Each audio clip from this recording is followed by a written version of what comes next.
and I shall be your moderator for the evening. First, let me start out by thanking the candidates on behalf of the town for their dedication, personal sacrifice, and desire to serve the townspeople. Regardless of the outcome of the election, I applaud them and thank them for their candidacy and for their past and future service. Secondly, I would like to thank the following people for helping put on this night. Maynard School Committee and Kyle Bernard on his staff for the use of the hall and for the setup that he put this together. Mark Manasian and his crew at WAVM and the Beacon Villager for covering this event. Sarah Cressy of the Assabet Valley Chamber, and the volunteers, Marin Kalisa, Barbara Blankenship, Sally Bubier, Joe Sione, and Elizabeth Milligan. I'd like to take a minute to kind of go over the rules for the evening here. There are 5 candidates for selectmen. The speaker rotation was determined a little bit earlier by a random drawing, and they will be coming across in the order that you see them sitting. Each candidate will get a 1-minute opening statement. There will be questions given to each person in the group, and each candidate will have 2 minutes in which to give their answer. Closing statements will be 2 minutes each at the end of the forum. Audience questions are encouraged, but must be written on the cards that are passed out to you earlier, and you can get more up front, and hand them in to the collectors. As we have limited time, we will combine similar questions, and there will be no verbal questions from the audience. Everything will be written. I will start off using a question that we've developed earlier and sent to the candidates, and I will use further questions if there aren't sufficient questions from the audience. It is my intention to keep the meeting moving along as quickly so that everyone gets a chance to speak. We maximize the number of questions, and yet we can keep the meeting from running too long. We hope to be out by 9 o'clock. Timekeepers will be at the center. In the first row, directly in front of the candidates. There'll be a 30-second white warning sign. There'll be a 10-second orange warning sign. And there will be a red stop sign. In order to be as fair as possible, I will strictly enforce the time limits. If a candidate runs over, they will be granted a 5-minute grace period, at which point I will cut them off. I will send a signal up to WAVM and they'll cut the microphone. Anything left unsaid can be part of their closing statement. The meeting sequence will be opening statements by all of the candidates. Then we'll go into the questions, and then we'll do the closing statements for all the candidates. For those of you who would like further information about the candidates, there's literature out front at the table, and you're welcome to take that information home with you. So let's get started. So the first candidate is James Coleman, and your opening statement. Thank you very much, Dick. When elected next Tuesday, I'll make you several promises. I promise to listen carefully. I promise to ask appropriate questions. I'll not settle for easy answers. I'll do my own research. I'll always state my position to you. I'll work very hard to create a bridge for bipartisan resolution. I'll be proactive, not reactive. Transparency is a current buzzword. In the 32 years I've served Maynard, I have always been transparent. Pretty much what you see and hear from me is what you get. Thank you. Okay, Greta. Hello, my name is Greta Prisby. My husband and I own Metro West Kung Fu right downtown on Main Street. Maynard's where we bought our first house, and it's where we started a family. So I'm very invested in Maynard. We chose to live in Maynard originally because of the location between, Worcester and Boston. Boston, where I worked at the time, and Worcester, where we had a lot of friends. But since we started living here, we realized how great of a town Maynard really is. The people here are so friendly. It was shocking. So Um, we're really lucky to live here, and I see a lot of potential in Maynard, and a lot of friends, and they've seen a lot of potential also, and I just want to kind of help and do the best that I can to bring that potential to life. And one of the things that you'll hear me talk about a lot is the revitalization of Maynard tonight. And I think that's one of the very important things that we need to focus on. Nathan.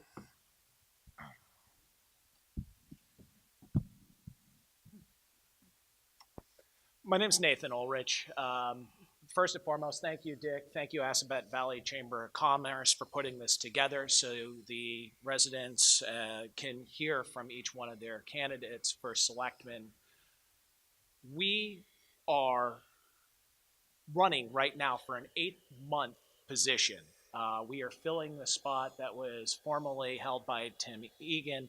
And as such, this is going to be a position that needs to be filled by someone who has knowledge of what is currently an issue for the town. I hope that each one of you will ask questions and to carefully listen to the responses of the members up here who have graciously put forth their hat and effort to representing you in September. 3 things about me is that I'm a proud father, husband, and resident of Maynard, and I'm generating my goals are to generate new revenue for the town, improve schools, and ensure taxes remain as low as possible. Thank you. Cheryl. Yeah, it's fine. Good evening. My name is Cheryl Steele, and I am born and raised in Maynard, a proud product of the Maynard public school system. I'm running for the Board of Selectmen because I want to give back to the town and the community that have given so much to me. I have spent a lifetime working on some of the most complex issues that are out there, working with people with very different backgrounds, points of view, and values, and figuring out how to bring them together to work toward a shared vision and a shared goal for the future. And those are some of the skills that I would bring to the Board of Selectmen if elected by you next Tuesday. I promise you real talk about real issues. You will always know where I stand. I'll be honest and open about how I've come to the conclusions that I have, and I'll be accessible to you. I think our community is the greatest strength that we have.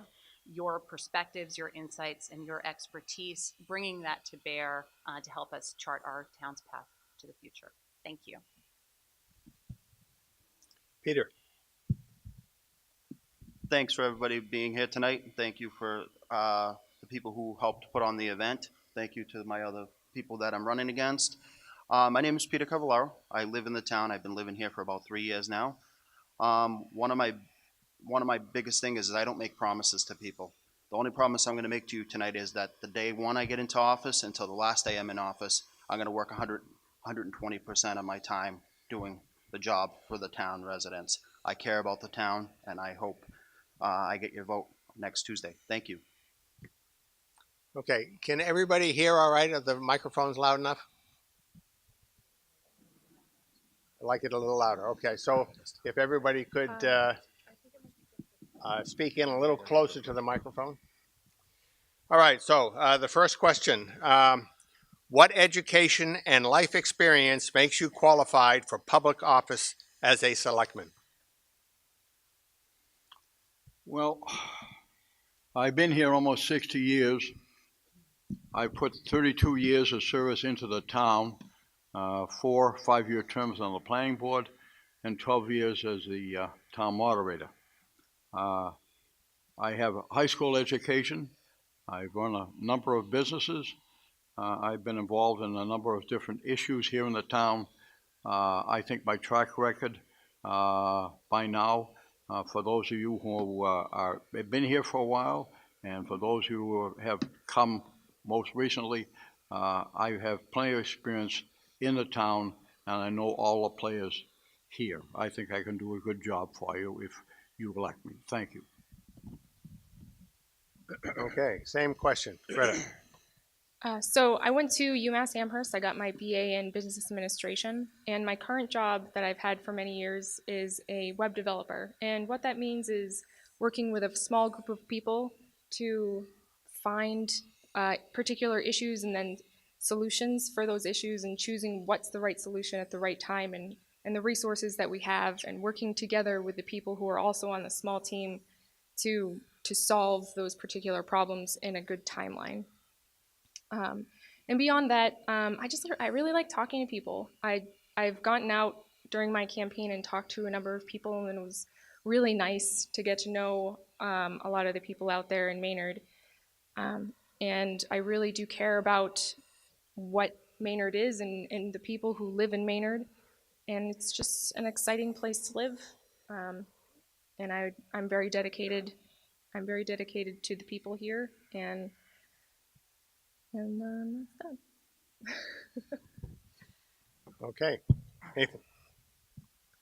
So one of the things you'll hear me talk about this evening is a fairly large issue to the town, and that is that we have currently facing Maynard more expenses than we do potential revenue coming in the door. And what that means is either one of two things has to happen. I'll be fighting with this thing all night. What this means is either one of two things, and I'll speak to terms that really are going to impact the resident, which is either A, it's going to raise your taxes, or B, it's going to improve your community. My vision for improving the community is through working collaboratively with landlords, with developers, with the residents of Maynard, for the purposes of generating new revenue that will ultimately benefit your schools, our schools. It will benefit our DPW, our water and enterprise funds, and ultimately allow us to do this in a manner that doesn't burden already taxed citizens and potentially burden residents who are already fighting to stay in a community they know and love. My experiences are that I am an in-house counsel for a healthcare insurance and provider, Commonwealth Care Alliance. We're a nonprofit who end up supporting seniors and providing Medicare Advantage to individual patients who have the most difficult needs, behavioral health, addiction, etc. Additionally, I've worked for the last 2 years on the Maynard Finance Committee as well as the Fire Station Building Committee. I believe that my experience in the town will ultimately benefit you as well as myself, and I look forward to talking with you further this evening. Okay, Cheryl. So as I've already mentioned, my educational background starts here in Maynard, although not right here in this high school, and went on to pursue a degree in political science and economics. But I think it's my professional background that perhaps most relates to the skills and needs of being a successful member of the Board of Selectmen. I have a history of being a diplomat with our Foreign Service, serving overseas. That refers to some of those tougher issues that I was talking about before. Spent 8 years working on issues in the Middle East between Arabs and Israelis and counterterrorism issues, and then moved on to a career in management consulting, again working with the State Department and USAID. In that capacity, I was not only in the position of managing teams of people with varied backgrounds and experiences, but also working with my clients, winning business, making compelling cases of why somebody should choose my team over another. I worked a lot on building public-private partnerships. How can we bring together the skills and capabilities of the public sector with the nonprofit sector, with the private sector, and use all of those skills, all of those different resources and insights that those three categories can bring to the table to work collectively on big issues. And I believe that all of those experiences kind of come together in what we deal with in our town. As Nathan mentioned, our financial reality is that we do not have adequate resources to meet the needs. So we're going to have to think creatively about solutions. We're going to have to look for partners to help us move forward. And we're going to have to come together as a town to make some choices about our best direction forward. All right, thank you. Peter. My background is owning businesses, and also I worked as an EMT lifeguard for about 6 or 7 years. So I worked in many of different industries and stuff. Uh, the other thing about me is that I've worked with anything from a 6-month-old baby to somebody who's 104. So I kind of know how to work with all ages. I also, have some good common sense in town. I know what the town residents kind of want, and I'm here to work for the town. Thank you. Okay, so we'll move on to the second question. And this will now go to Greta. Of the votes taken by the selectmen during the past year, are there issues where Just water. you would have voted differently than the majority? I'm sorry, can you repeat that? I spilled Of the water. votes taken by the selectmen during the past year, are there issues where you would have voted differently than the majority? The selectmen? Yes. No, I don't think so. I think for the most part, I really trust most of the selectmen who are currently on the board. I think for the past couple of years, they've actually been doing a really good job. Oh, sorry, of course. If you haven't noticed, I'm not used to speaking in public, and I'm actually kind of nervous. So anyway, I think that the town of Maynard has actually been doing a really good job for the past couple of years. Ever since Kevin Sweet became the administrator and brought in a lot of people and kind of cleaned up a lot of stuff. It's been going very, very well in a good, positive direction. And we need to take this momentum and move it into the correct direction, and revitalize Maynard and bring more businesses in and bring more people coming in to visit. And bring some more of the culture that we have. We have a lot of culture in Maynard. We have a lot of artists in Maynard. Bringing them downtown, and helping, and bringing businesses into the mill, and then with 129 Parker Street, like, it's all in the up and up. And I really am very proud of what's happened so far in Maynard since I've been living here. Nathan.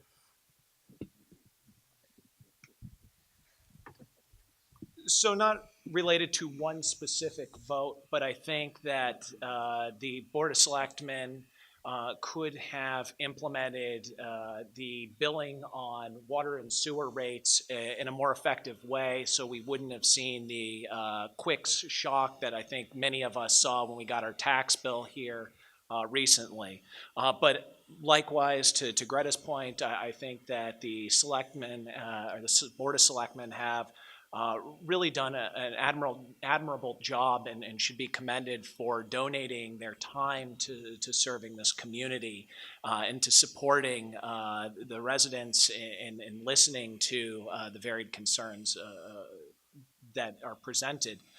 One item that I would like to see advanced is putting in a measured development of a master plan. I know this was something that I think Melissa Levine-Pirro and a number of the candidates in the May election spoke of, and I'm sure you'll hear a number of the individuals up on the dais here also reference.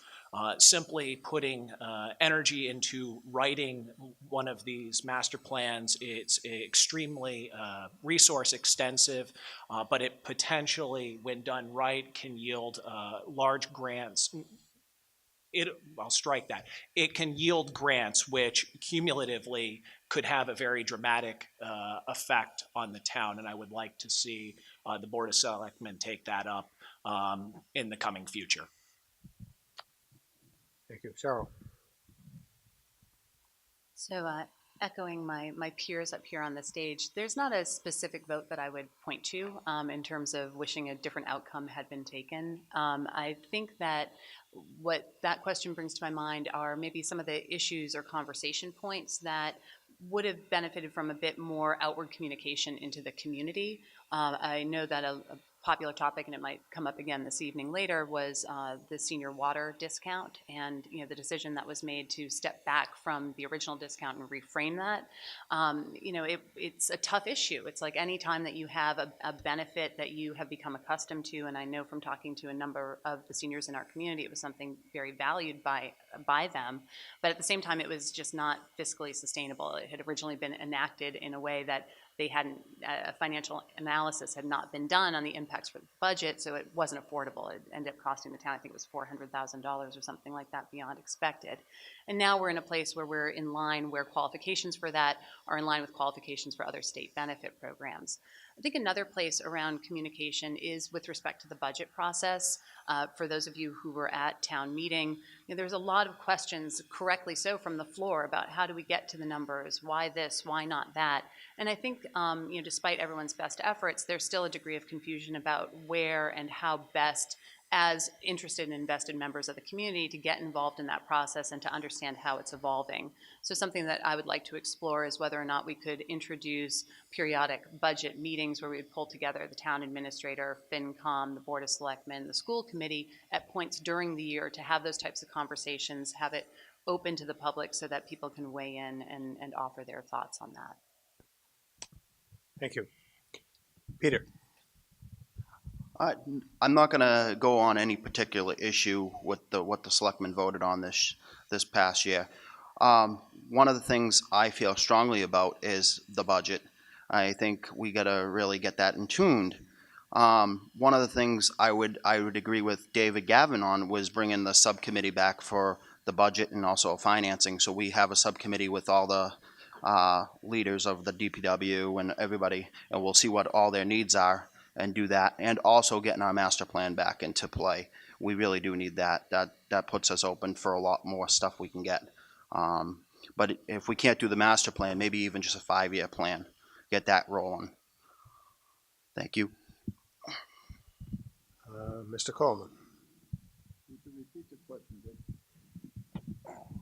Of the votes taken by the selectmen during the past year, are there issues where you would have voted differently than the majority? Well, that's a tough question to answer because I don't know whether I didn't listen to every issue that the Board of Selectmen have voted on. I think we have a very good Board of Selectmen and supported by a great team. Kevin and Andrew are superb in the job that they do. Mike is our Chief Financial Officer. We couldn't have a better one. The Board of Selectmen is only as good as a team that supports them. And I think we are well supported by the team we have. And I certainly look forward to being able to be part of the team going forth. Thank you. Okay, so we'll go to the next question, which will start with Nathan. Did you attend the May annual and special town meetings? If yes, what are your thoughts on the preparedness of the Board of Selectmen? So the answer is yes, I was in attendance. I was on the finance committee who had to publicly deliberate during that special town meeting in May. And I know that it looked, I think, to outwardly a bit haphazard to many in the audience. The fact is that I think the Board of Selectmen followed the rules on public meeting, which are set by the state. And I believe that they enacted changes to certain articles which were in their purview to do so. Because of the timing, because of the notice requirements that the state has imposed upon us, sometimes there are going to be gaps. And you saw one of those. But I think that the town ultimately heard the issues. They heard the deliberations of FinCom, which, as you may remember, was that we weren't presented with enough information and that we deferred to the town to make a decision, not that we vetoed the article or that we were necessarily speaking negative of the article. But what we were really saying was that based upon what you're hearing it at the public meeting the first time we as a group were allowed to hear it. And again, I think some people may say that was unprepared. I would certainly, as a member of the Board of Selectmen, advocate not to have that be the status quo, or even to occur where it absolutely can be avoided. But they certainly didn't run afoul of any laws. And I think the town ultimately made the right choice in making the transfers to the school from some of the other funds that the article was intended to fix. So, Thank you. Cheryl. Yes, I did attend the annual town meeting and special town meeting in May. And, let me first say it was, for me, kind of a reminder about one of the great things about our state and the fact that we make our decisions by town meeting. Talk about participatory democracy. Kind of made me want to be able to take movies and tapes of it and send it back to the folks I used to work with in the Middle East around democracy and participation. I agree with Nathan's observation. I mean, there were certainly points during the meeting that seemed a little bit disjointed, and I think as a member of the town who had read ahead, trying to follow along, kind of felt like there was some bumps in communication and kind of understanding as a town member, how do I vote? Do I have the best guidance? Is this the right vote to make? But also understanding that, with the constraints that are in place, sometimes you're doing the best you can. And in that particular case, with the situation of free cash and the lateness of the ability to kind of come to closure about the allocations of that, it's one of those things that in hindsight does make sense. I think again, going forward, how can we try and be a bit more proactive and forward-leaning in kind of knowing where, when free cash is going to be there. I know, as Jim mentioned earlier, we have a great resource in Mike and the work that he's doing with the rest of the team on our financial planning and kind of understanding what our financial picture looks like pretty early. We've had now 4 years of positive free cash, more free cash in those 4 years than we had in the past 31 combined, including 11 years of negative free cash. So we're in very sound financial accounting footing as we look forward. And again, I go back to kind of that communication piece. How do we, I think there were a number, I think some folks at town meeting felt a little bit confused by the process, weren't quite sure how to plug in. How can we kind of work on that as we look to next year's town meeting? Thank you. Peter. So I didn't attend, but I did watch it on TV. One of the things is it's very difficult. We need to start communicating better with the public. I see that all the time with different people coming up to me and talking to me about different things. I think a lot of the public don't really understand how town meeting works and stuff. So I think we should try to get it out earlier as much as possible and communicate more with the public. Thank you. Jim Coleman. oh yeah, Jim.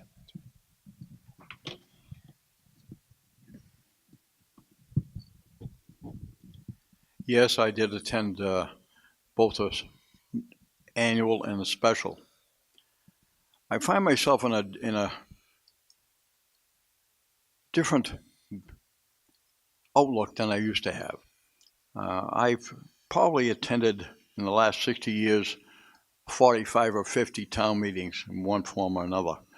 12 of them I spent doing what Dick Downey is doing now, up on the stage. And the perspective from the audience is far different than what I saw when I was on the stage. I heard things better when I was on the stage. I could understand better what was going on.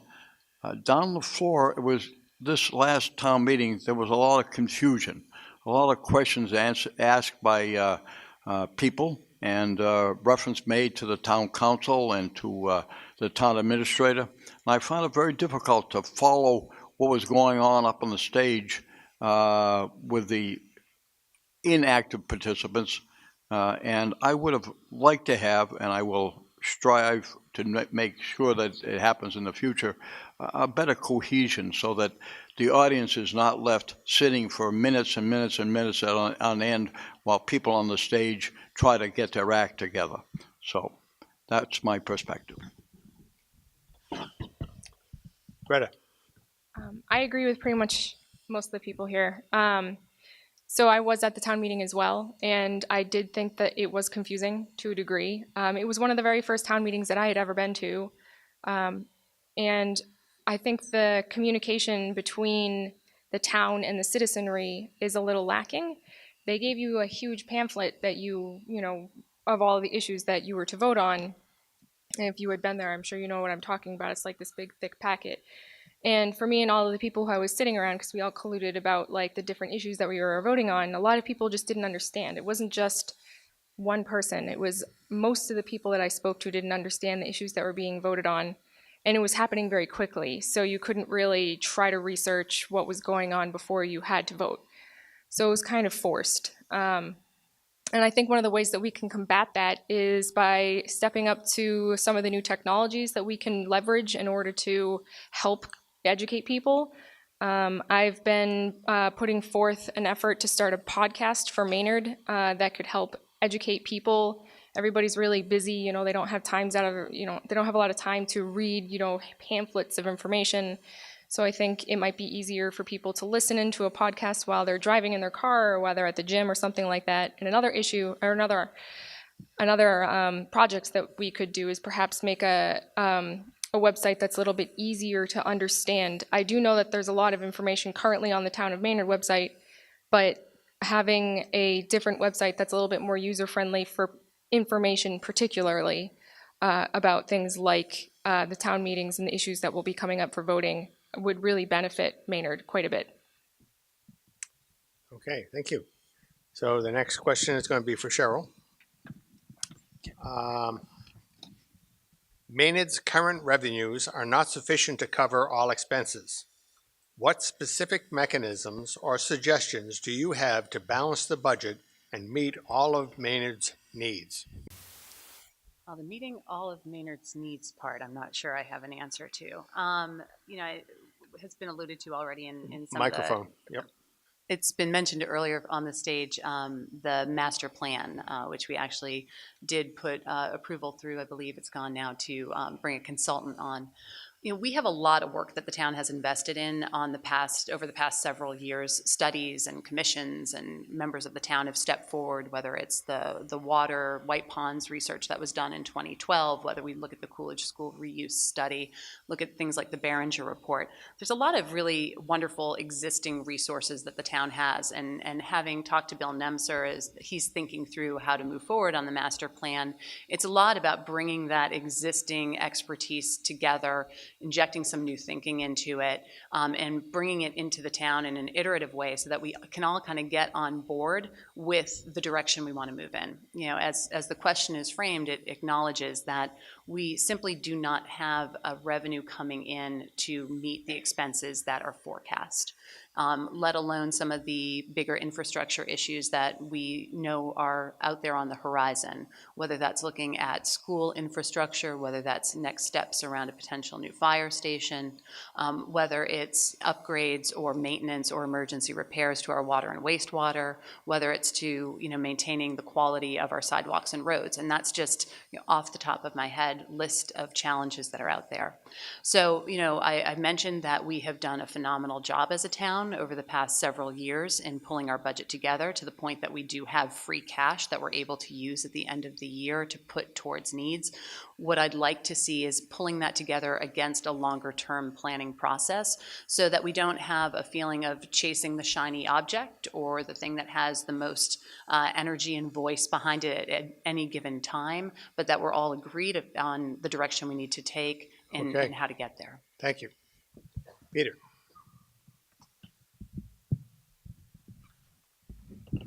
I'd like to see wherever we can make a little change and cut a little bit would be good for the town.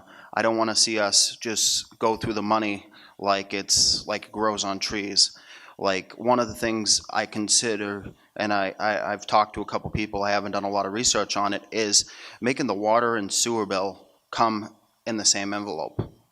And also making some of the stuff, like, I know at my house we got multiple vehicles. So we get the excise tax in like 7 different envelopes, because I run a business in town, so I have a lot of vehicles. Instead of having all those excise taxes come in different envelopes, save the money on the stamp and the envelope and try to combine as many as you can into one envelope. The other thing is it goes back to the master plan. We need to figure out our master plan that would help with funding and stuff. It doesn't matter where we go from here. We definitely do need to do that master plan, and also maybe bring in a subcommittee for financing and budget. Thank you. Jim.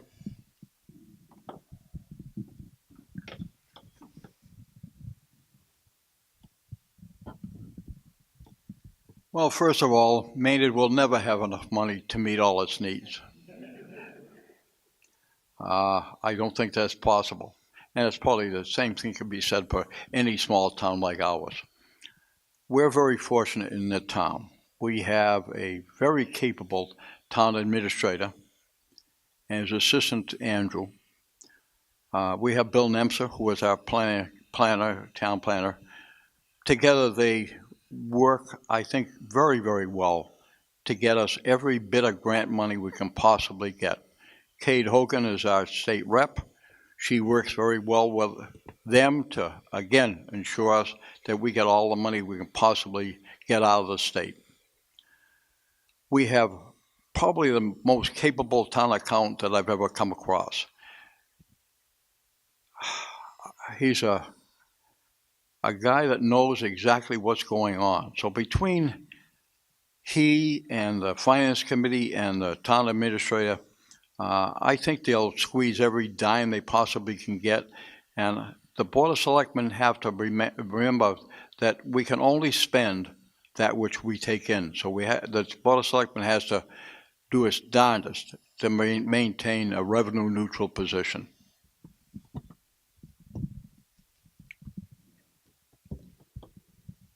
Yeah, I agree with Jim on a lot of stuff. We definitely need to have the master plan set in place because we're missing out on a lot of national revenue that we can pull in funding from Massachusetts. If we had an up-to-date master plan, it's very out of date. We could also cut some of the expenses for our water bills and our excise tax by removing or by consolidating all of our bills into one thing, one envelope. Another thing that we can do is that we can bring more money into the pie. Like we have 129 Parker Street that's coming in. We have the mill, which has a lot of empty space right now, which we could fill. And if we put a lot of effort into filling those spaces and filling in the empty spaces that are downtown Maynard and in other business areas all around, sprinkled all around Maynard, bringing businesses in and keeping them, then that would also help alleviate some of the pressure from the citizens of Maynard. Nathan.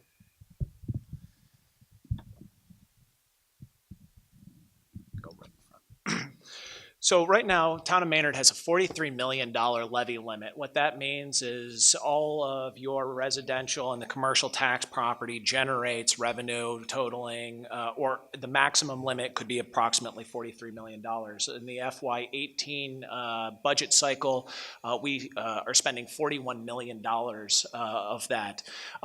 If you ask the individual departments, DPW, the schools, you see mostly the town administrator asking for a consistent or a level budget. And the fact is that the schools are needing somewhere around 6%.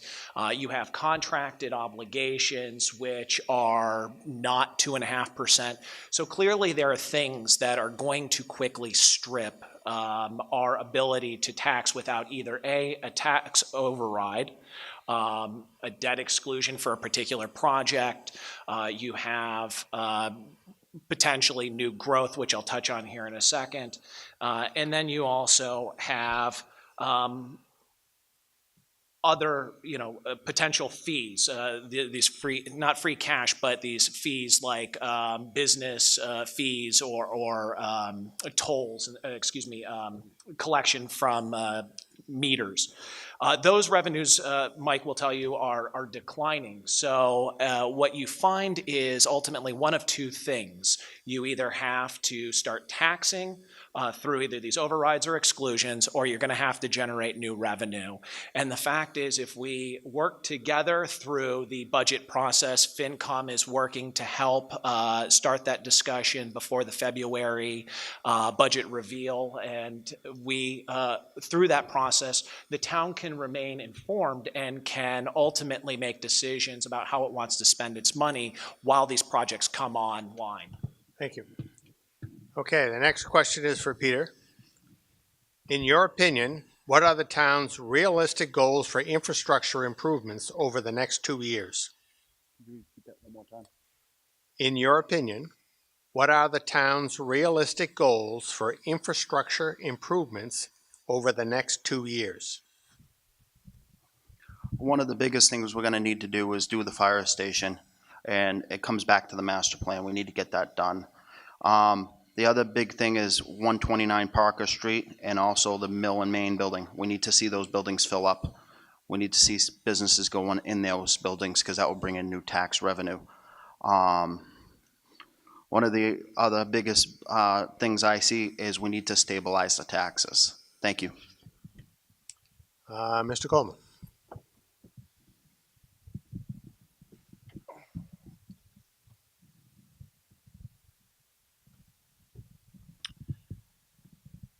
We have a town that is very fortunate. 98, 99% of the town has water and sewer.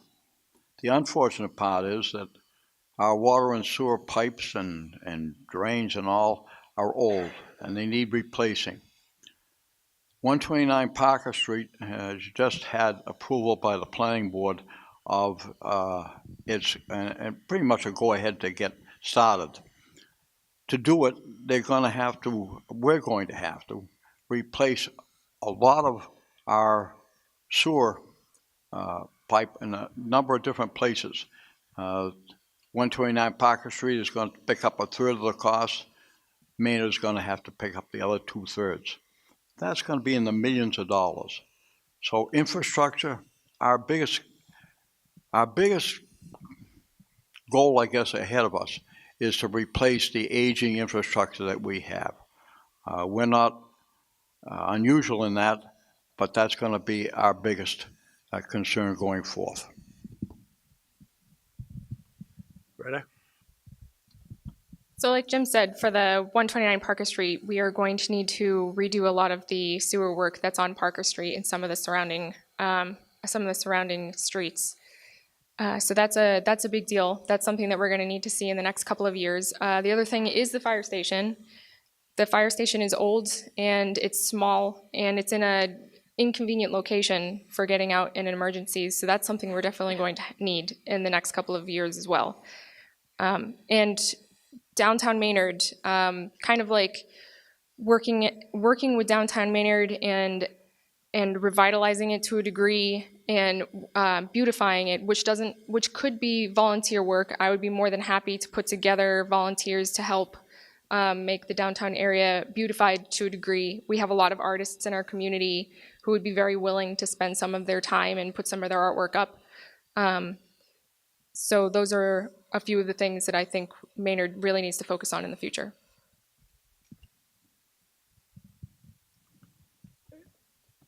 Could you repeat the question one more time, Certainly. please?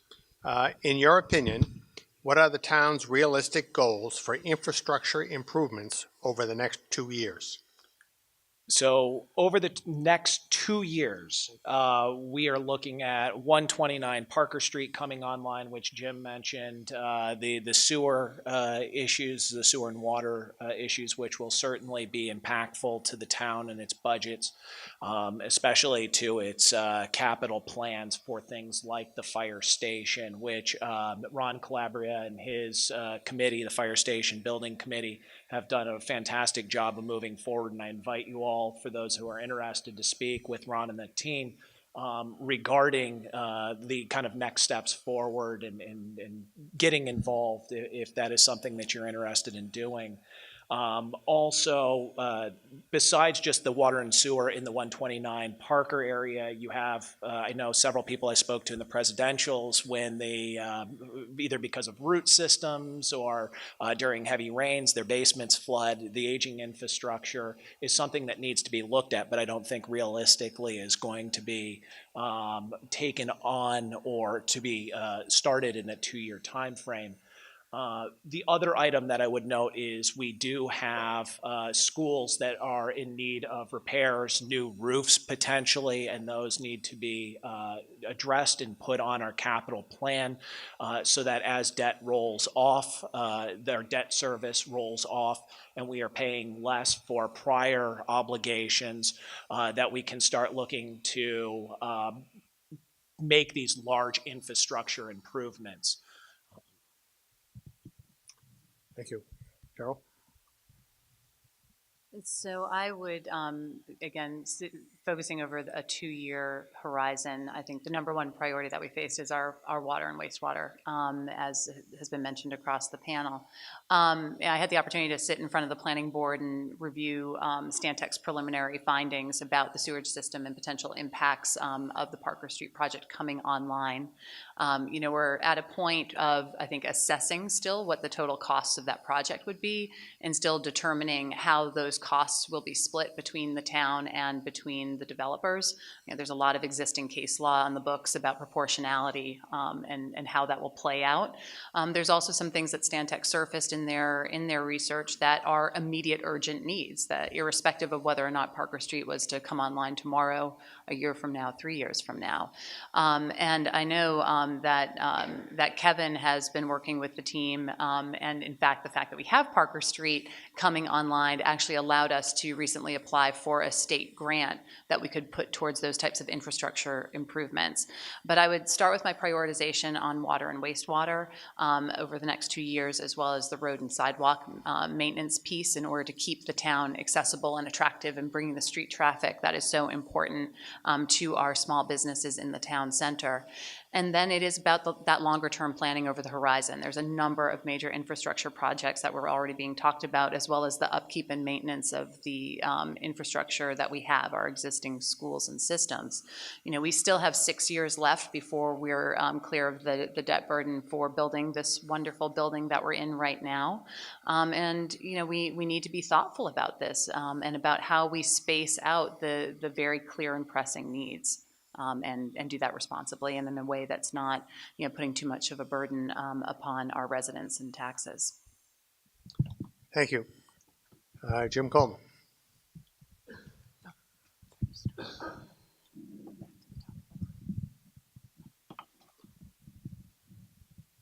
How will you work with the school committee to provide an effective education for all students?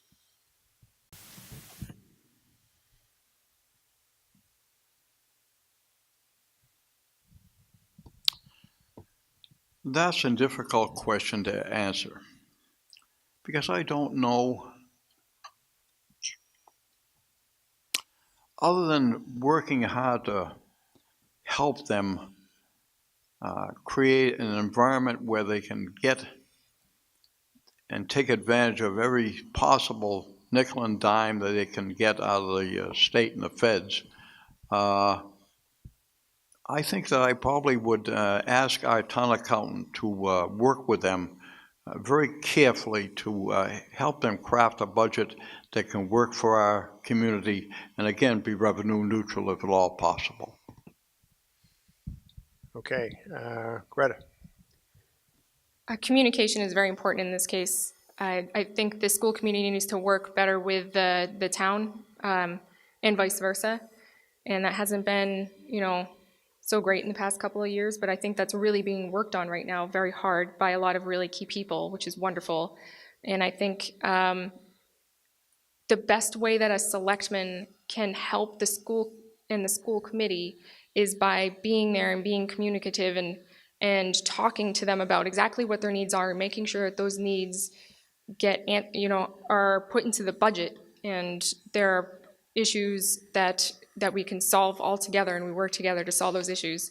And it's just about talking to people and getting the right information and finding out exactly what it is that everybody needs in order to go forward. I really think that communication is the best thing that you can do in order to work well with the schools.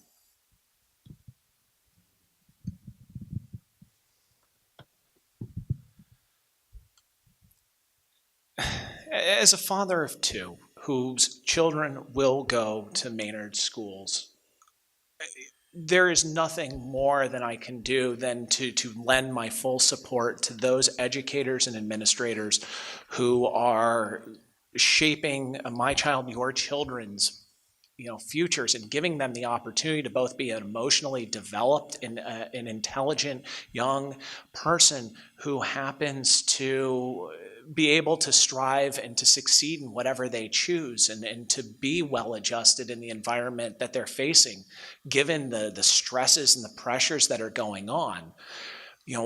That is absolutely my purpose for being up here. My children and your children, and without question, I will lend my support in any way, shape, or form I can to the school committee, whether that happens to be in just being present and being a voice, to a sounding board, being able to engage and to help bring the discussion forward before the February budget release from the town administrator, and the quick movement from February to the approval at town meeting.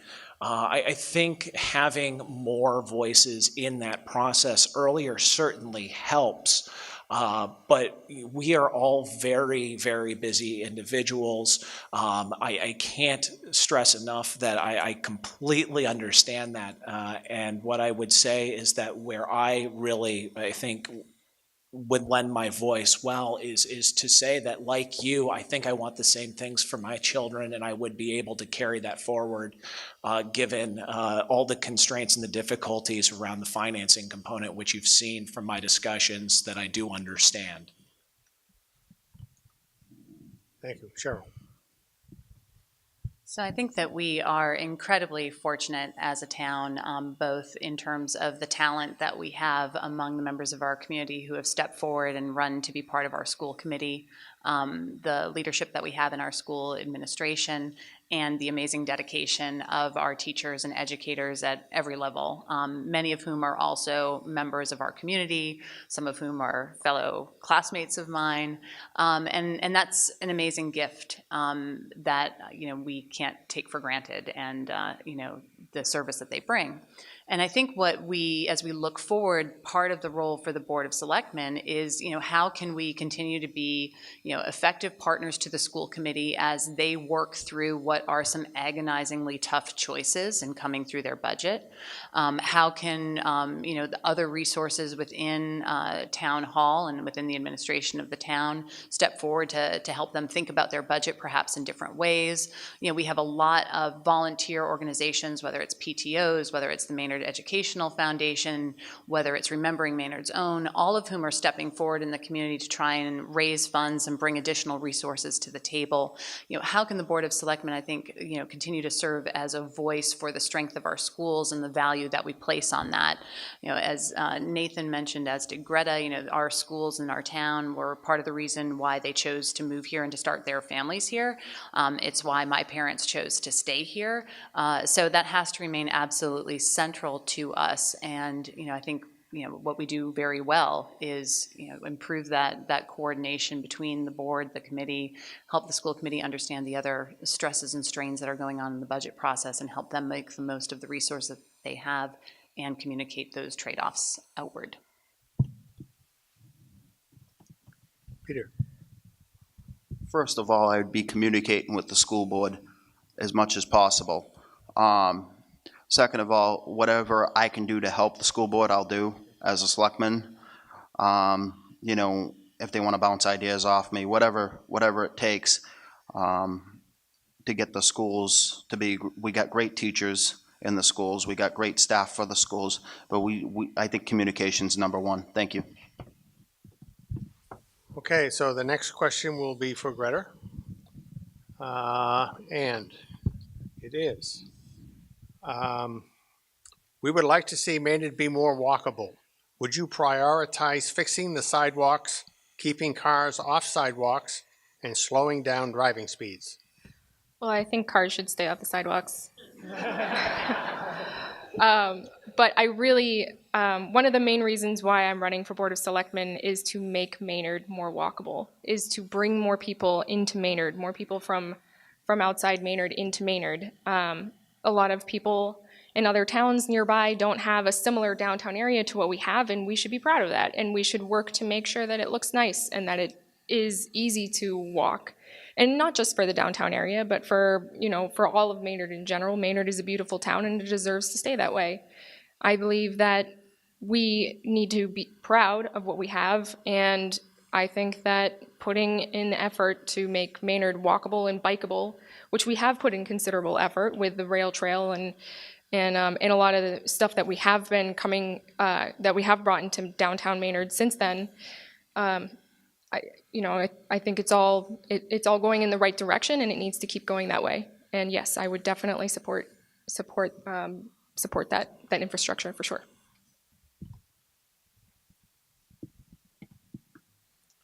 Shortest possible answer, yes. Longer answer is that if you take a look at the towns who have downtowns or walkable communities, they've seen a bucking of a trend in local business and retail. And what that means is, again, to a certain extent, the more walkable the town is and the more connected that certain projects are to one another, the more likely that we are to generate attractive long-term businesses in town, get, as Greta said, local community involvement as well as outside people coming to visit. And, I think a couple key examples of that, one very close to us is Hudson.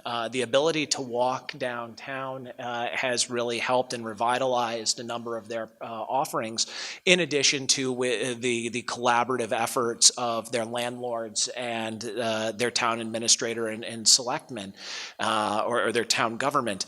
And I think that is really going to be critical going forward, in addition to this walkable piece. I think it's all kind of rolled into one. And being able to work together to develop a cohesive vision for what it is we want to do and implement that through the master plan, implement that through negotiations with the landlords in town will only further help to generate new income, keep your taxes low, and keep people who want to stay in town in town. Just repeating the question. We would like to see Maynard to be more walkable. Would you prioritize fixing the sidewalks, keeping cars off the sidewalks, and slow down driving speeds? So, as we talked about, I think one of the strengths that we have as a town is a real distinct identity and character. We are different from a lot of the towns that surround us by virtue of having a true town center that is really condensed. There's a lot of resources and shopping, dining destinations within a very small radius of space, in addition to commercial office space, et cetera. I believe that the rail trail coming online is going to help with our connectedness. Our designation as a cultural district is a recognition of the richness of the businesses and the artisans that we have in place. I think where we can do a somewhat better job is around our signage, for lack of a better word, helping people know how to navigate across the town, where things are, pulling people in off the rail trail into downtown center. I think with Mill and Main and some of the adjustments that are being made by those new owners to open up the space and make it more integrated into our town, as opposed to kind of the closed off campus of my digital memories youth, are all part of helping the connection. And to my mind, that goes hand in hand with the infrastructure piece around our roads and sidewalks, our crosswalks, and our maintenance, and helping to bring people into the town. For me, that's kind of part of what our path is forward. It's building on the history and character and identity of Maynard, and integrating all these wonderful new businesses that are coming to the table, the resources of our art space, studio artists, our galleries, et cetera, and our community bands, and making all of that a little bit more familiar, easy to find for us who live here, as well as for those who we want to have come here. Peter. So our downtown is pretty new. I can't say the word. Sorry, but downtown is pretty nice as it is now. We can improve it. We can do a lot of improvement. The cultural, like the other selectmen were saying, we can improve the sidewalks. We can improve some of that stuff. We also need to improve handicap ability to get into the businesses. A lot of the businesses downtown, I've heard from other people, they have a hard time getting in and out of them because they're not handicap accessible. So that would be one of the improvements downtown. The other issue downtown too is we do need to replace the sidewalks when they need to be replaced. I mean, we cannot have a divot in a sidewalk and let somebody trip over it. It's a liability to the town, but I think we do a pretty good job. And I think the downtown police officer that we do have downtown that enforces the meters and stuff, he's a great guy. He tries to do his job at the best abilities he can, keeping people safe down there. So I do think we really do have a nice downtown. Thank you. Jim Coleman.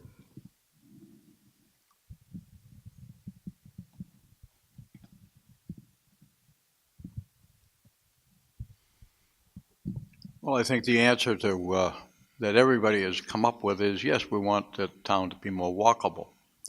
I'd like it to be more parkable. All right? I don't know about you guys, but I'm an old guy, and I still have nickels and dimes in my pocket to feed that meter. But my kids don't have it. They got credit cards and phones and stuff and the parking meters don't understand them. I'd like to remove all the parking meters. That way, we can be a friendly town. I think Nathan talked about Hudson. No parking meters. People can park. They can not have to worry about feeding the meter. They can walk downtown. They can walk all around the town. My answer to that whole walkability issue is remove the parking meters. Thank you. Okay, next question will be for Nathan. As a select person, what do you see as your role in relationship to long-term planning, resource conservation, and global warming? Yeah, and in 2 minutes.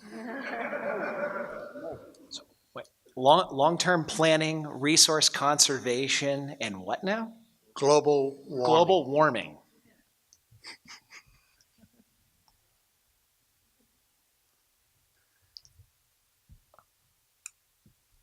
I'll make sure I have these all down. I think it is the job of everybody, including the selectmen, to be stewards of the environment. I believe that it's our role to enact policies which, when feasible, when not being totally cost preclusive to the town and its citizens and its residents, we take that opportunity, or we figure out how to make that work. There were a number of conversations with regards to the single source recycling and the implementation for making sure that trash doesn't just go down the street. I mean, that's a fantastic idea, and implementing that means that you're not having to lug out, like I was with 2 kids, a wife, and everybody else, and the in-laws coming to visit, 6, 7 different boxes of recycling every other week. Water conservation, as we develop means for improving our infrastructure and the water and sewer enterprise funds, that we find ways to implement technologies which ultimately help conserve resources. I think these are all things that are not only things that we can do to be good people, but to be better stewards and to leave this town better than we found it for our children when they decide that it's the place that they want to call home and want to raise a family or just to be. Sure. Thank you, Cheryl. So I have the good fortune to be able to spend some parts of my day job working on the topic of sustainability and working with companies around how do you think through your business and your engagement with your community through the lens of sustainable practices. And so for me, I don't think of long-term planning without thinking about sustainability, without thinking about preservation of our natural resources. I'm reminded actually of the 10 principles that we have within our community development plan, which touch on a number of these topics explicitly. As I think about the Board of Selectmen, it's very much the responsibility of the board to be thinking in the long term, to be serving as stewards of the town, and to try and set us on a solid path going forward.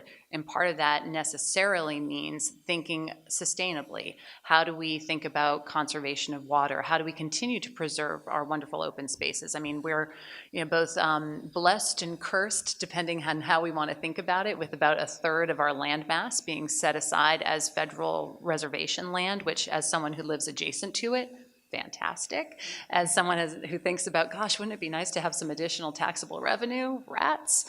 But it's such an amazing gift that we have. The Assabet itself, cutting through our town, so much of our identity of why this town was founded, who we are, and how can we continue to preserve that, to protect the homes along that, and to take more use of it in our town. So, I know that Kevin has already been thinking through some additional sustainability initiatives that we could be doing in town, whether it's, I'm going to forget the term, I think it's like do they call them the Big Bertha? They're the big green recycling bins that you have in a downtown location that can basically, with solar energy, do on-the-spot kind of composting and recycling. I think the rail trail is going to be an effort to move people out of cars and to bikes and walking more. So I think we're on a really good path. I also think being here in Massachusetts, we have a lot of fantastic examples in surrounding communities. I mean, Somerville is a national leader in terms of how do you think about being a sustainable space. Thank you. Peter. Do me a favor, Dick, and repeat the question, please. As a select person, what do you see your role and relationship is to long-term planning, resource conservation, and global warming? So one of the things I like to do, and it's just part of what I do, and I encourage other people to do it, if I'm walking somewhere in town and I see a piece of trash on the sidewalk, if I'm in my vehicle and I see it, if I can pull over safely, I pick that piece of trash up. I don't let it sit there. The other thing about the town, we need to work with all the members of the community to get get better programs into place and stuff. So, little things like picking up trash, everybody can do that. A lot of people have, I know I do all the time, piece of furniture that you guys don't really need, but you don't want it to go to the dump. One of my companies, I do junk removal, and we donate as much as we can to the needy.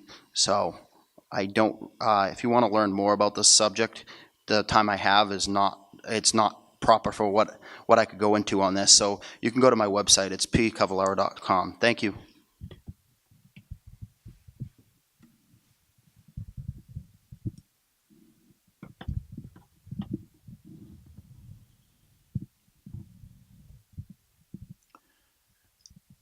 Well, I listened very carefully to what Nathan said and what Cheryl said, and I don't think I can add anything more to what they said. I think they articulated their positions and my position just as well. Thank you. So this is kind of a culmination of a couple of questions that have already come up. There are a number of things that we can do in order to preserve, the nature and the environment. And I think it's an incredibly important thing to do right now. Probably one of the most critical things that we as human beings can do is preserve the environment.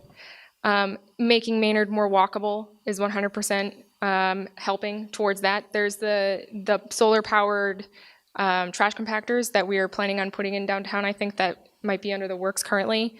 We can open up conversations about solar paneling. Solar panels the prices of them are decreasing rapidly and we can get national funding to help us put solar panels. Perhaps we could talk to the mill about putting them there. And there's, I'm sure, more options that we can talk to with the community, putting all of our bills into one envelope like there, you're saving a ton of paper. Or even better yet, we could do electronic payments if people wish to. We could move into that direction and save even more paper. And I'm sure the community has a lot more suggestions on options that we can do in order to help Maynard help bring the United States into that next generation. Okay, thank you. Next question will be for Cheryl. How would you encourage economic development, and what would you try to do to reduce downtown vacancy? So I think that, so as we've mentioned, I mean, our best path forward is really increasing the amount of revenue that we're bringing into the town, and the best way to do that with the available land that we have is through additional commercial businesses. I am excited that Parker Street project has now, cleared the last of the things that it needed to do with planning and zoning, and will be able to move forward. But we're still a number of years out before we will see businesses opening there. I think, and again, I'm probably risk repeating some of my earlier comments, but the strength that we have in the town is like a combination of long-established businesses that have been here multi-generational, whether it's something like the Pleasant Cafe or the outdoor store or the paper store, and then we have a lot of exciting new businesses that are coming in and opening their doors here. Some of the most recent being Kind Goods, Art Specialties, Raspberry Beret, among a number of others. We then have this phenomenal resource of our arts and culture, the pull that comes in through the fine arts, theater, and all of the programming that they put on, the shows at our galleries, the different ways that we kind of pull all of those pieces together. We benefit right now from having one of the lowest costs per square foot of commercial real estate. Here in town, we're averaging about $12 per square foot for first floor rental space.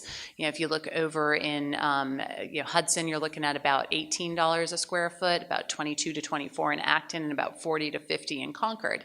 So then if we've got a really kind of compelling case when it comes to the cost of the space, then it's a matter of getting the word out to businesses that were business friendly, and about showing that we will have the traffic that will justify the cost of opening up that brick and mortar store. We are surrounded by some communities that are being pretty aggressive in bringing business to them. And so how can we think about taking some tips from their toolbox? Thank you. Peter. We definitely need to look into what we have already downtown, helping the downtown businesses be more successful, and also welcoming new businesses. I agree with a lot what my colleague just said about that. But one thing is when she said $12 a square foot, the landlord advertises $12 a square foot, but they don't tell you that you're going to be paying another $3 a square foot in triple nets. A lot of the store owners now have to pay triple nets. That's part of the taxes on the building. That's part of running the cost of the building. So we're just up there just as much as some of the other towns are. Thank you.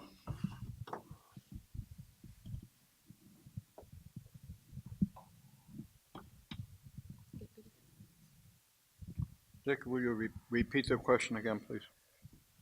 How would you encourage economic development, and what would you do to try to reduce downtown vacancy? Recently, I had an opportunity to speak to the town planner, Bill Nemsa, about the issue that we're talking about. I was unaware of the magnitude of the things that are happening downtown. Starting with the mill at Main, they're about a 50% occupancy. They'll be cleaning up the front and taking down some of the fence to make it a more hospitable area. There is a new restaurant coming into town.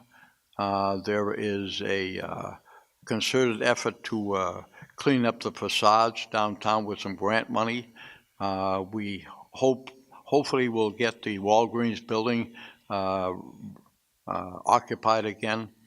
The cultural district that we have is a great draw for our downtown. I think we're on the verge of a resurgence in our downtown community as far as economic stability and so on. There's things going on that may, in the next year or so, mean that we see a resurgence in what the vitality of our downtown and our adjoining areas. I think we're seeing a resurgence too. It's actually really exciting to see. But there are a couple of things that we can do to really help it along the way. Some of our businesses downtown just left recently because of very aggressive landlord contracts and that they did not want to re-sign. Like the Smart Room left, and the pottery store that was right around the corner also left because of these reasons. And there's a couple of buildings that have just been vacant for a very long time. And currently in Maynard, we don't have any incentive for landlords to fill those spaces. And what we could do is we could set up a bylaw, and Melissa spoke about this when during her Meet the Candidates night.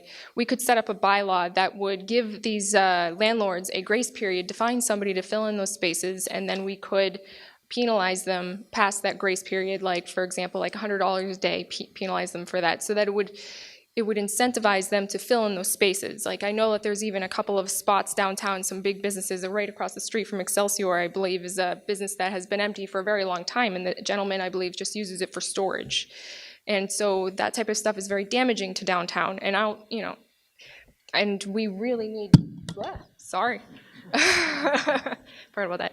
We really need to revitalize Maynard in order to keep our taxes down and to bring more people into Maynard and to make it more a place that we are happy to live in and get more tourists to come and spend money here.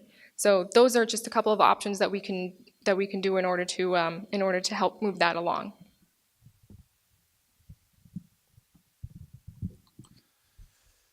So as an attorney, one of the things I have to do on a regular basis is negotiate with people whose interests don't necessarily align with mine or with my clients. I think that's a very critical skill set to have in this type of scenario, which the other individuals, the other candidates on this dais have identified for you.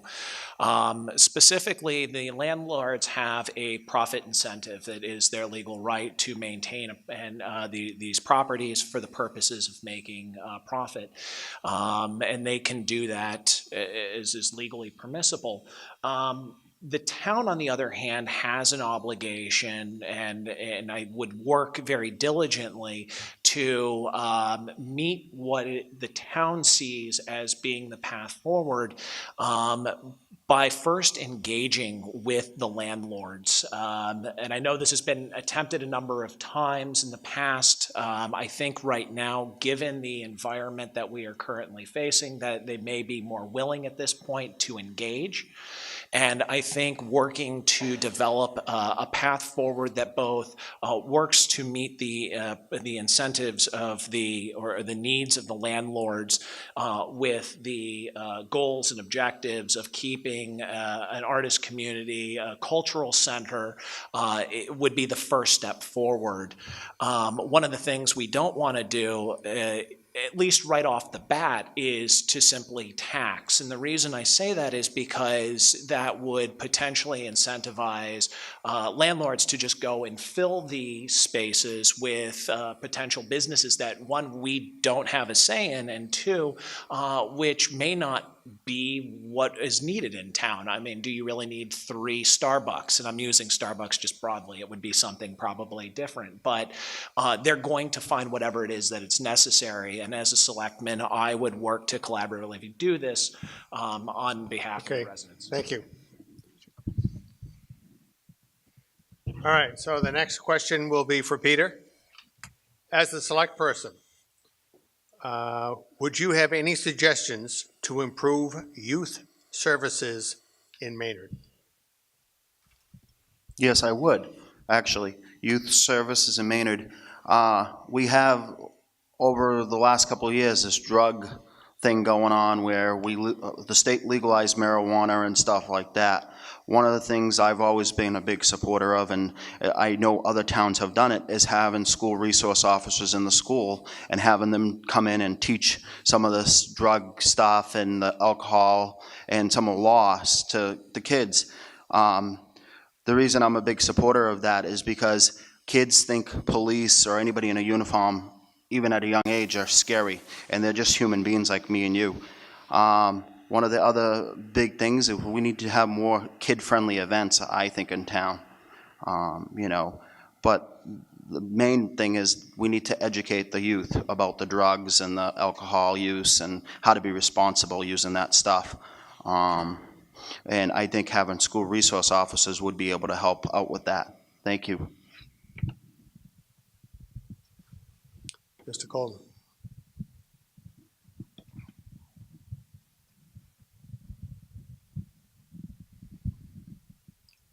I think that we have a terrific program through the schools of getting the youth involved with sports, with all sorts of other activities. I recently talked to the police department about some of the programs that they have already in place and are proposing to help our youth get through the tough years of junior high and high school. I think the town would support almost anything that would help our youth to get a much better foundation and go forth after their school is over with. We have great number of productive students that actually tell the story of how good we have done, but we can still improve on that. Thank you. I actually think we have a really great lots of really great youth programs here in Maynard, and I'd be more than happy to listen to any other options that people would like to implement to help our youth.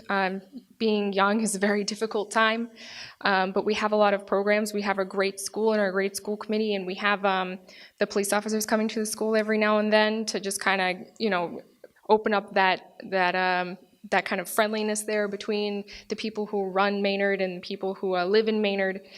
We also have a great downtown area. We had the smart room. Unfortunately, that's not there anymore. But if we worked harder to make the downtown area like a better place for kids to go, and we have like a wonderful culture. We have the Maynard Rocks, which just got set up, which was awesome. And it's very, very successful.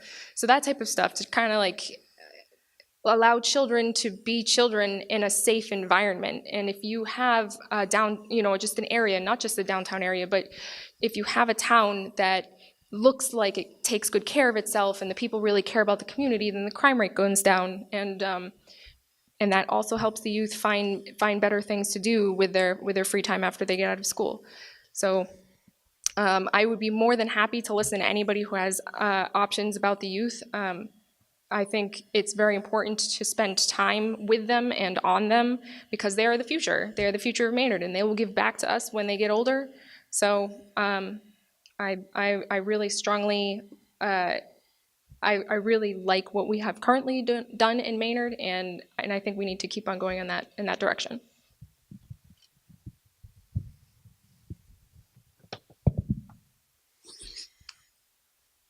As a father of a now 8-week-old and a 2.5-year-old, I will say I spend a lot of time thinking about that these days. One thing that certainly keeps me up at night is recently two friends of mine have lost very close family members to heroin and to opiates. One of the stories that is commonly told is injuries resulting from sports and from other activities, and having received pain medications through these through doctors or through physicians of some sort.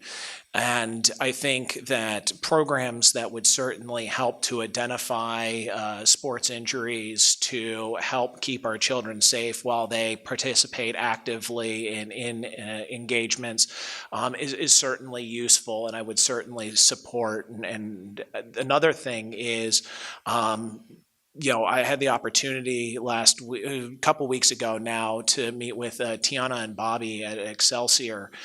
And I don't know, I guess the inner child in me came out, but this place is fantastic for anybody who has seen this. And it's wonderful because, as they'll say straight out, these aren't the athletes necessarily who are coming here, but they're happy, they're well adjusted. Tiana has a Rolodex of parents' contact information. So if the kids get into trouble, they're not calling cops right off the bat. They're going straight to the parents. It's that community, knowing each other, that is absolutely critical, and which I think, I really want to support, both in my role if elected selectman, as well as just being a citizen and resident of Maynard. Cheryl. So as been mentioned, I think we're the beneficiary in the town of a lot of terrific programs for our youth, which start and center around our schools at every level. We're fortunate to have a number of self-started nonprofits here in town, whether it's the Maynard Educational Foundation, which I mentioned earlier, which is helping give students and teachers additional funds for special projects and that they go through an application process for, whether it's Remembering Maynard's Own, which purely exists to help offset the costs of activity fees for children who might not otherwise be able to afford that. We have the Boys and Girls Club, which has been a long-standing, bedrock piece of this community. We also have a really fantastic group in our first responders, police and fire. And I know that the police chief has made it a big priority for himself and for the rest of the force to be present in the community, to build relationships early, to break down those fears and reservations that folks might have, as well as being an active participant in a number of statewide efforts around some of the biggest challenges that are facing youth today, including the opiate crisis and others, and bringing some of those practices back for community engagement. But I want to go back for a moment to our schools because, again, the benefit of being a small school system and of having, such a tight-knit community, many of whom live here in town in addition to working with students, so they're not just their students but their friends and neighbors, is that we have a bit of a tighter weave on our net, if you will, and the net that can be for our students as they go through times of crisis or challenge or confusion or aren't sure where to go. We have a little bit closer eyes on target, if you will, when it comes to identifying those and helping them in need. Thank you. Next question is for Jim Coleman. You love this one, Jim. Should select people use social media to share information with the public? What are the pros and cons of social media? And you're asking an 82-year-old guy about social media. I'm lucky I know what it means, much less what it does. However, I have recently got on Facebook. Boy, that was a big move for me. But it opened my eyes. I have come to realize very quickly that there's another world out there. And when I went to school, and I actually went to school, there was paper and pen, and that's about it. Today, everything moves the speed of light. I think social media is where it's going. I think it's a great educational tool. It's a great informative tool. What scares me is that when we start depending upon talking to an instrument rather than looking people in the eye and directly talking to them, we lose something. I hope to heck that we never lose the ability to talk to one another and have that social media directly between each other. Thank you. Yes, I definitely believe that we should be utilizing social media and the internet in general to make Maynard as good as it can possibly be, and bring as much communication as possible between the town of Maynard and the school board and the citizens.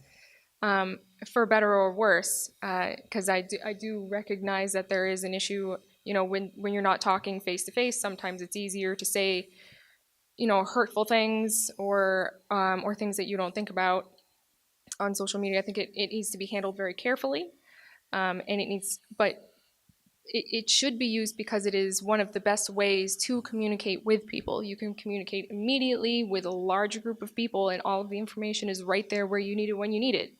And the citizens can come to the website or to Facebook or to Twitter or whichever account, you know, they might be interested in, and learn about, you know, new events and new things coming up, and sharing issues and articles in neighboring towns. Like, the amount of information that you can find online is just staggering.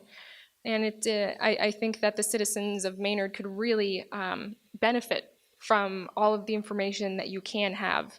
That being said, it's important to also have other avenues of communication. Obviously, online and social media should not be the only way to communicate with the board or with the town or anybody in town. So it needs to be both. But social media is, for better or worse, the future, and we need to be embracing that as a town. So, having gone to college in Boston 2000 to 2003, we were the first generation and some of the very first users of Facebook. So, for the entirety of my adult life, I've really had an interaction, a love-hate interaction with social media. And I think Jim is spot on in saying that looking somebody in the eye and being able to talk through an issue is far more important and far more valuable in bridging gaps and coming to a sense of understanding and community than a hashtag or a Facebook post. But with that said, you know, Greta is absolutely right. We do have a wonderful resource at our fingertips for those who want to use it, and we should be communicating to all of Maynard's citizens in a way that they are able to and want to consume information. But with that said, you know, do you really want to read a a Facebook post about the inner workings of general laws as it pertains to municipal finance? I mean, I go to these meetings and it's 3 hours long, and I've been on the finance committee for several years. We have public meeting rules for a reason, so that people can come and hear face to face and to have their questions answered. And I am curious to know whether or not, and this is largely assuming we could just do away with the idea that public meeting rules exist, whether there would be a different engagement with these different committees if those were suspended. I don't know the answer to that, but certainly as a resource, we should utilize it because that's where people are and people want to utilize it. But it should not replace face-to-face contact and honest and open dialogue amongst residents and friends and family.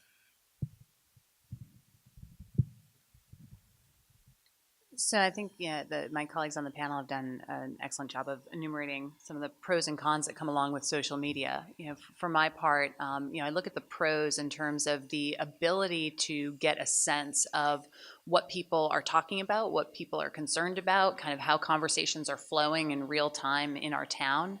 And that's a tremendous resource if you're on the Board of Selectmen, to kind of understand the types of communications that might be happening that might not be bubbling up to somebody coming to a Board of Selectmen meeting or taking the step of sending an email or reaching out to the town administrator. So it can be an amazing tool for kind of getting a sense of issues and concerns and maybe getting in front of the communication.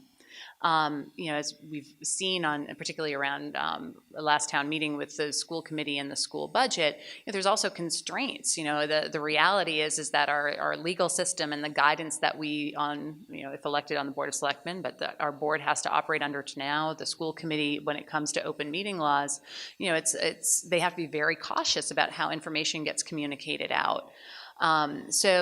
Definitely there's ways that we can take advantage of social media to be pushing information out to folks, to be communicating when important decisions are being met and how to get involved and participate. I think we always have to be cognizant that sometimes we can find ourselves having the tail wag the dog, that kind of like a hot issue that's, something's very passionate with a small group of people can't become the issue that pulls the entire town in one direction or another. Yeah, those are some of my thoughts about the social media piece and how we need to both take advantage of it, but kind of be thoughtful about how we use it.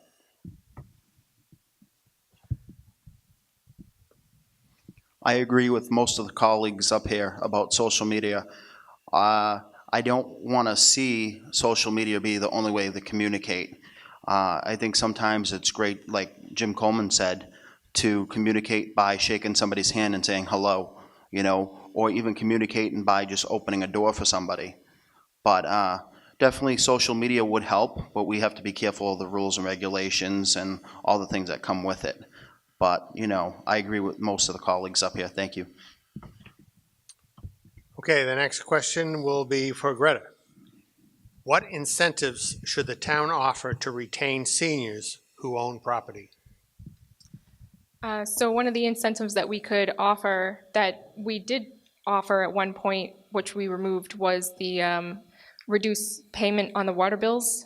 And now that we have run that program, and we did decide to stop it, unfortunately, because we did not plan it properly, we have the data available to us to utilize to make it work the next time around that we set it up. And we should definitely go after that. As for other options, I am more than open to listening to anybody who is interested in telling me any ideas that they might have about senior projects and things that we can do to make life easier here for seniors, because it's not easy to live in Massachusetts for seniors. It's very expensive, and it's very expensive to live in Maynard, and we should work very hard to help keep them here. And I would be very willing to work hard in that regard.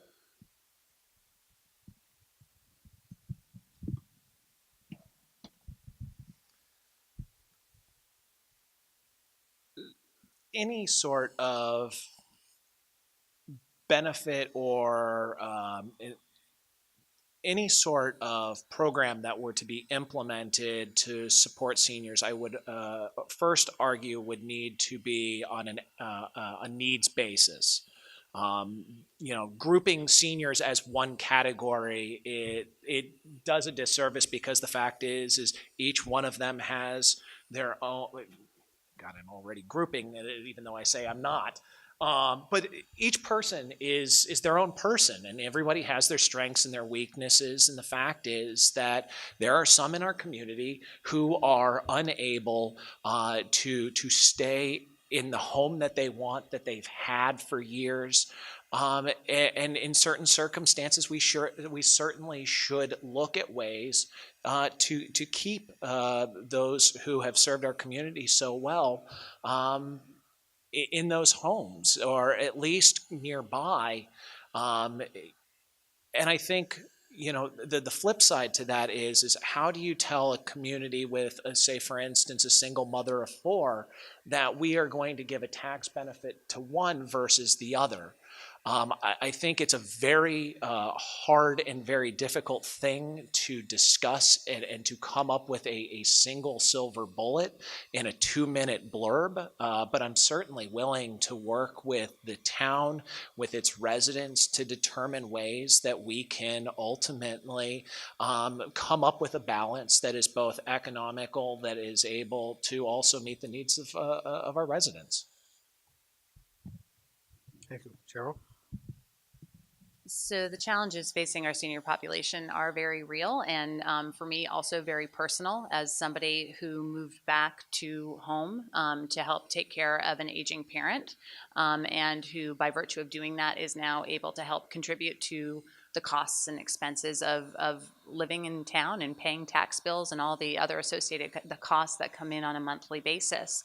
And I have these conversations on a regular basis with a number of my mom's friends who, some of whom are fortunate enough to have similar circumstances where an adult child is able to come back into the home and help contribute, or otherwise help offset some of the financial costs. I think are taking the step to be in line as a town with kind of the conditions and the processes that the state has in place to assess need was important. I think if we were to think of other explicit incentives per se, we would need to very thoroughly look at the potential implications for us financially over time, which had not been done in the first case with the water discount. But I think there's other things that we have as a town that would be remiss not to talk about, and that's our amazing Council on Aging and all the work that Amy Lovelace does with her team and the amazing programming that we offer.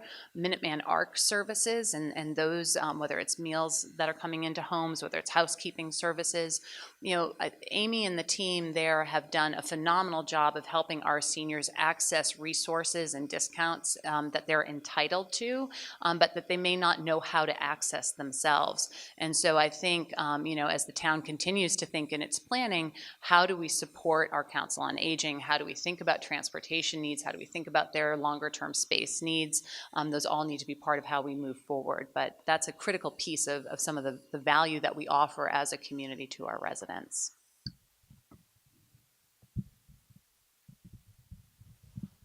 The senior population is very important to Maynard. It's a lot of people in town that are older, and I've talked to some of them. They're like, hey, I've lived here for 30 or 40 years, and I'm on a fixed income. I can't afford to pay the bills. And then I've talked to other seniors that say, hey, I've lived here for 30 years, I'm doing just fine. So I think what we need to do is, if we bring any kind of discount back, we need to take it on not just a case-by-case basis, but we need to take it on a person-by-person basis. So basically, Joe might need the water and sewer discount where Tom doesn't really need the water and sewer discount. He can do without it. But they're both in the same age range, and depending on if they're still working or not. The other issue is that, like the other candidates brought up, about how you're going to tell these other people that are single parents with 4 or 5 kids, oh, hey, we can give this person a discount, but we can't give them a discount. So we have to tread on thin ice with that. So it's a very difficult thing, and we need to really look into it. Thank you.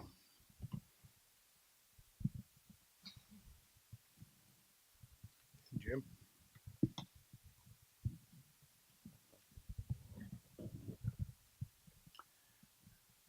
Well, we're very fortunate in Maynard that we have a very active senior population. Being a senior, I can say that.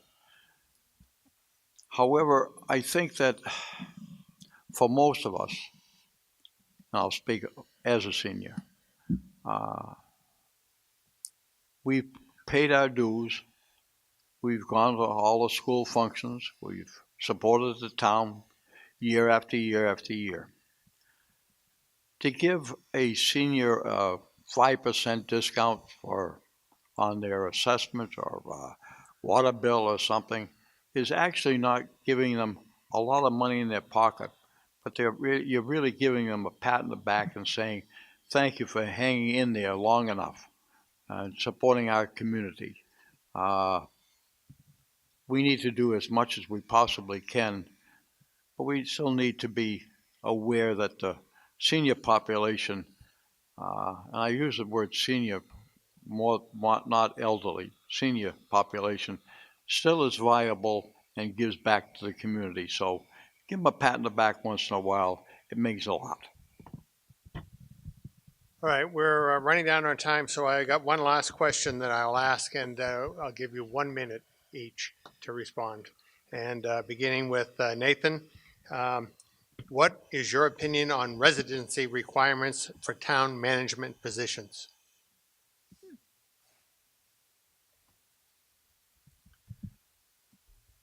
I think the best person for the job should get the job, plain and simple.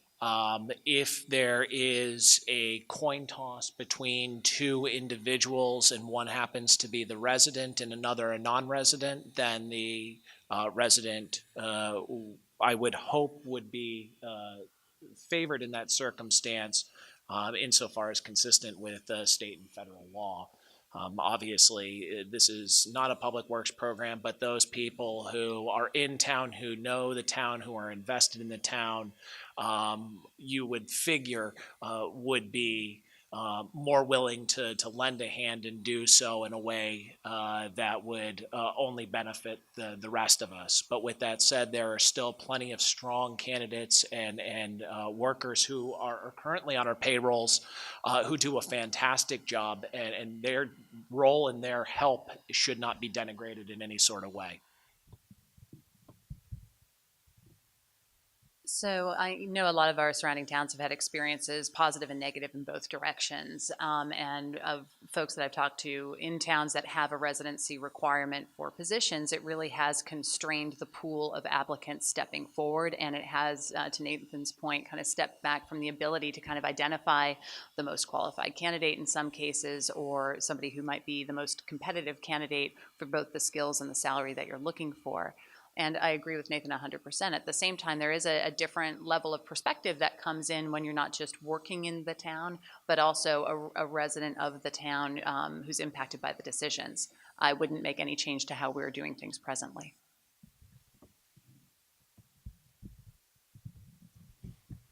I would definitely favor having a resident over a non-resident if they have the same qualifications. Reason why is that resident who's the manager, who whatever position it is, he's paying the taxes in the town, so he's going to be a little more careful with that money, town funds to do projects.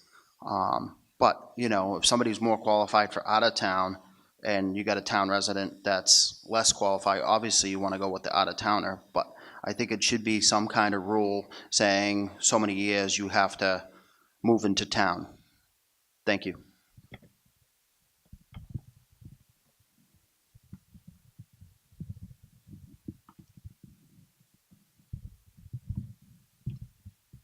I believe if the qualifications are exactly the same, I would favor the resident over the non-resident. That's not always going to be the case. There are going to be well-qualified candidates for any position. The qualifications should come first, but anywhere that the resident could be utilized, if the qualifications are the same, I would choose a resident. I'm going to echo Nathan and say that the best person for the job should get the job. We don't have a lot of citizens living in Maynard, and that's a great thing that we have a nice town, and it's very, lots of people know everybody else and whatnot, but we don't have a huge pool to pull from. And a lot of people aren't interested in politics. A lot of people just want to do their, live their own lives, and they have many other career options that are available for them. So I think opening it up to outside aid, people who might come from working in the working for their own towns and their own cities, and they have experience working with different towns and different cities and seeing how they do it differently, and some places might do it better. They could bring that into the town and really say, oh my gosh, you should do this, you can do this so much better, is just one of the many examples of being able to bring people in from outside Maynard. So that being said, with the same thing, we should do Maynard residents who who are just as qualified. But. All right, so now we'll move on to closing statements. Each candidate has a name tag in front of them, so as you hear things that you like, make sure to mark down their name so you know which one that you prefer. And we will begin the closing statements with Cheryl Steele. So thank you first for coming here tonight and for your commitment to our town and your interest in being part of the decision of how we're going to move forward. I am really excited with the opportunities that I see before us. I think that our town is in a great place. We have a strong handle on where we're at financially. We have a good sense of what our needs are as we look forward. And now it's about how do we put in place a responsible financial plan, a longer-term master plan that we can work from collectively to drive towards that. And that's going to take a lot of work from all of us. Each of us has a different piece of this town that's closest to us and that we want to see push forward into the future. Some of us are connected most to the mill. mall, others to a specific spot downtown or to the river. For me, for me it'd be the river. And how do we pull that mosaic together into a shared vision of where we want to get to, so that we're willing to make the trade-offs that we will have to make? As I said at the beginning, for me, this is about giving back to this town. I benefited from having grown up here, from the teachers that helped guide me into the career that I've had and the experiences that I've had around the world. And I want to bring that perspective back here to help the next generation of Maynard, and to be a resource to you, ears and eyes, share with you my honest thoughts about where things are going, and do my homework and do the best that I can for you and for our town. Thank you, and I hope to have your vote on September 12th.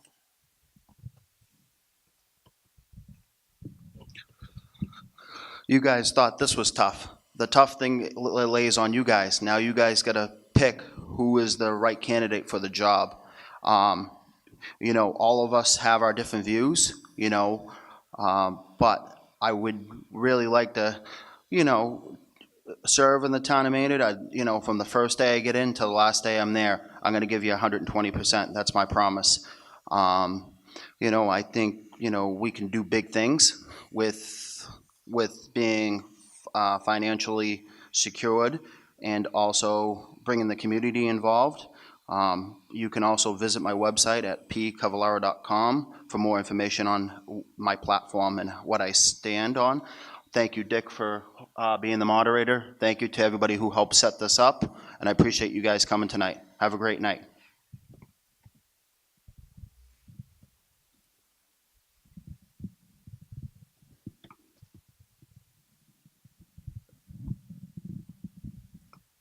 Well, we've heard a lot of stuff tonight. You've got a tough choice.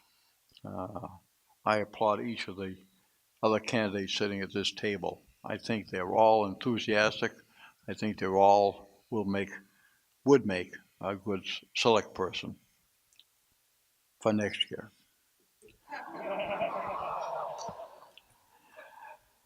Let me close this way here.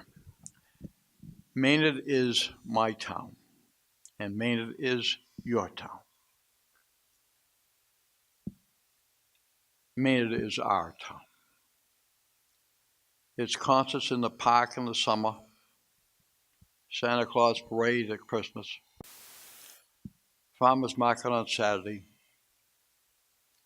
the clock tower bell ringing every hour, the new open table serving those in need of a helping hand, folks walking their dogs in the morning, in the evening.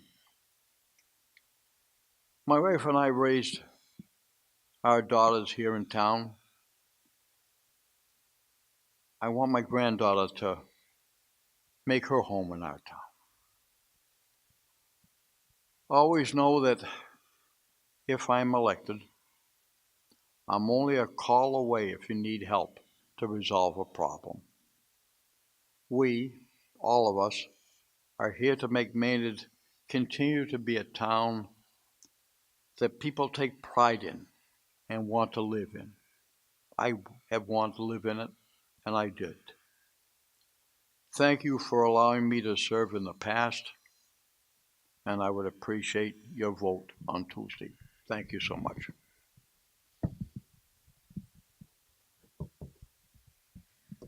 Thank you, everybody, for coming here, for coming out. Thank you, Dick, for putting this on, and for all the selectmen. I think it's really true. Pretty much everybody up here is worthy, and I wouldn't mind no matter which way the wind blows. I'm still going to help out as much as I can, even if I don't get elected. I really have a lot of passion for Maynard. I love Maynard. I really like the people who've lived in Maynard. I haven't met anybody I didn't like who lives here. This is really a special place to live. I consider myself incredibly lucky to have chosen to live in Maynard. And I want to make Maynard the best that it can possibly be. I see a lot of potential. Yes, Maynard has its rough patches, and I want to help patch them. And I'll do the best that I can if I become elected to do just that. So please come out on September 12th and tell all your friends to also come out on September 12th and vote. So thank you.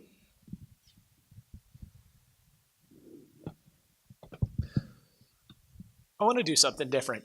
The young lady in the very back and your mother, thank you so much. I have seen the two of you at a couple different events now, and I apologize for embarrassing you, but I truly commend you for bringing your child to one of these. I hope to God that my children are, without too much of a fight, are willing to come and listen, because this is, again, as Jim said, this is our community. This is who we are. And these are very real issues that are going to directly impact you. And I truly believe that as a candidate who has experience in municipal government, in the finances of Maynard for now several years, in our building projects on the fire station, building committee, having attended numerous Board of Selectmen meetings, I believe that I can contribute quickly and effectively towards the visions that we've discussed here today on day one. This is an 8-month stint, and then immediately following, we get to go right back up for election. It's truly commendable to us to want to actually be even put in that position, but we are here because we truly believe in what it is that makes Maynard so special. And I truly believe that by working to generate new revenue with the other Board of Selectmen, to work to develop our downtown, we can ultimately keep our tax burden as low as possible, so that all residents who want to stay and to participate in Maynard can do so. And ultimately that we can provide the schools that our children so necessarily deserve. Thank you, and I hope to have your support on September 12th. Okay, thank you. I hope you have all enjoyed this evening and found it informative. Our democracy depends on involvement, so I am pleased to see all of you folks here tonight. Please let your friends know what you've heard here and discuss what's been discussed tonight with them, and be sure to encourage them to get out and vote on September 12th. I'd like all the candidates, if they would, to stand, and I would like the audience to give them a round of applause.